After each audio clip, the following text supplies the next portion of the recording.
The Path of the Beast are an interesting faction within the lore. We don't yet know much about them. They seem inspired by werebeasts or shapeshifters in some cases, from real-world mythology, except there is no going back when you're on the path. No waking up the next morning in your torn jeans with the taste of humanity's flesh in your teeth. When you go over to the beast, that's what you become. Who are you? And I also speculate who might lead them, if anyone. So welcome back to the trenches, and let's begin. You need to go way back to find the first reference to werewolves. It's in the ancient poem, the Epic of Gilgamesh. The Britannica tells us in the poem, the goddess Ishtar is rejected by the warrior king Gilgamesh because she is said to have transformed a shepherd into a wolf after having tired of his affections. Another early mention is in Greek myth, which more strongly ties into the trench lore. There is a weapon called the Claws of Tartarus, and there are 5 great rivers in hell, in Trench Crusade and in Greek myth with the same names, and 2 are mentioned within the trench lore. They can give weapons certain effects. The wolf in Greek myth, we are told, is a king named Lycaon, who angered the god Zeus for attempting to feed him human flesh. Lycaon was punished by being transformed into a wolf. Lycaon's name comes from Lykos, the Greek word for wolf, as does the word lycanthropy, which originally referred to a psychiatric disorder experienced by people who believed they could become a wolf. Now we have a map within the Trench Crusade, and we know the Scythians exist within the lore. There's a nice tie-in there too, to wolves, from the conversation.com. In 425 BC, Greek historian Herodotus described the Neuri, a nomadic tribe of magical men who changed into wolf shapes for several days of the year. The Neuri were from Scythia, land that is now part of Russia. Using wolf skins for warmth is not outside the realm of possibility for inhabitants of such a harsh climate. This is likely the reason Herodotus described their practice as transformation. The story of the king who became a wolf has several versions, and we get one where Lycaon murdered and mutilated a protected hostage of Zeus, but suffered the same consequences. And we get a description. He tried to speak, but his voice broke into an echoing howl. His ravening soul infected his jaws. His murderous longings were turned on the cattle. He still was possessed by bloodlust. His garments were changed to a shaggy coat, and his arms into legs. He was now transformed into a wolf. You get a nice link there in the transformation of his mind and soul over to that more bestial setting, and how that can lead to the transformation we get. Something similar in the Trench Crusade short story about the change. I'll go over a bit of that now. The new boys fled from the constant dread of facing down demonic legions that had left them shaking and pale ever since they got off the trains and beheld the endless trenchscape smoking from horizon to horizon.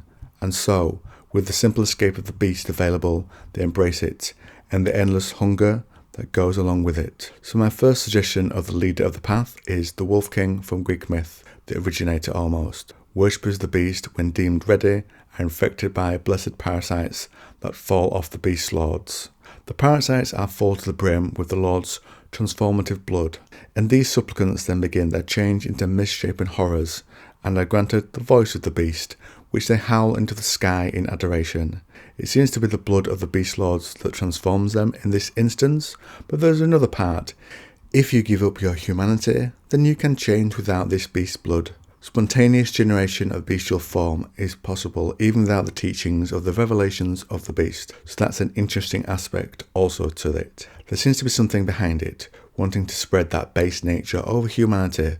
So what could that be? Some form of leadership in the beast outside of the example I give already. Another one we could suggest is Lilith, mother of monsters. We have a mention of her within the demon lore in Trench Crusade, but I've covered that elsewhere. So instead we'll take up the slot with Typhon. The Britannica defines him as, in Greek mythology, Typhon was the youngest son of Gaia and Tartarus. He was described as a grisly monster with 100 dragon heads, who was conquered and cast into the underworld by Zeus. Among his children by his wife, Echidna, was Cerberus, the 3-headed hound of hell, the multi-headed Lernaean Hydra, and the Chimera. He was also the father of dangerous winds, typhoons. Echidna herself was half woman, half serpent. And the obvious one, the morning star himself. There are 2 beasts in the Bible, a beast from the sea and one from the air. The power behind them is a dragon, which is later revealed to be Lucifer. The beast from the sea has roles within the end times of the Bible. In brief, the beast from the sea is the Antichrist, who will oppose the power of the Redeemer, and the beast from the earth is a false prophet who will promote the worship of the Antichrist. So they work together. Other beastly references are the number of the beast 666, a great song by Iron Maiden, and it's associated with the beast from Revelation, though there seems to be some debate which one it applies to. A nice bit of trivia I came across when researching this video was, depending on the translation, that number 666 might not actually be the right number. It could be 616, which strangely is the multiverse number of the primary timeline in the Marvel comic books. Whilst I can't find ties into the path of the beast, we get this number repeated a number of times across the Trench Crusade lore.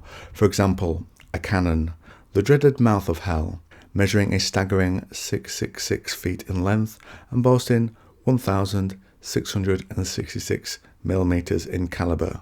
The massive artillery barrage pockmark no man's land, creating a hellscape on Earth between the heretics and the faithful forces. It is over these pieces of land that the warbands of both sides travel, scouring every inch for usable weapons, hold objects of power, ammo, food, armour, and more.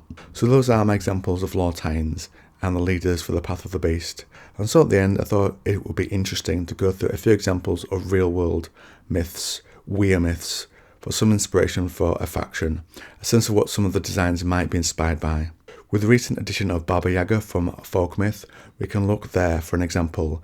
In a Norwegian fairy tale, East of the Sun and West of the Moon, we have someone that transforms into a bear, a werebear to use a more modern term. In this tale, the main character is transformed into a bear by a wicked stepmother. She wants to force the hero to marry her daughter. Another one are werecats. Now there are many examples of these, from a domestic cat to a tiger people can transform into. Lions, leopards, lynxes, these are present across European and African lore. Werecats could be their own video by themselves, and so I'm going to wrap things up there. So let me know what you think to this lore in the video. If you like this video on the Trench Crusade, then you might also like this one. And if you want a whole bunch of videos about it, then why not try the Trench Crusade playlist. I also cover 40k on the channel, usually about once a week at the moment, and I have a massive playlist of them. And one of the topics I started the channel on, Dune, I have a playlist for that too. Outside of that, it's the odd little bit of stuff here and there, a few videos on the Expanse, one or two on the Sun Eater series by Christopher Rocchio, etc. So just letting you know about them.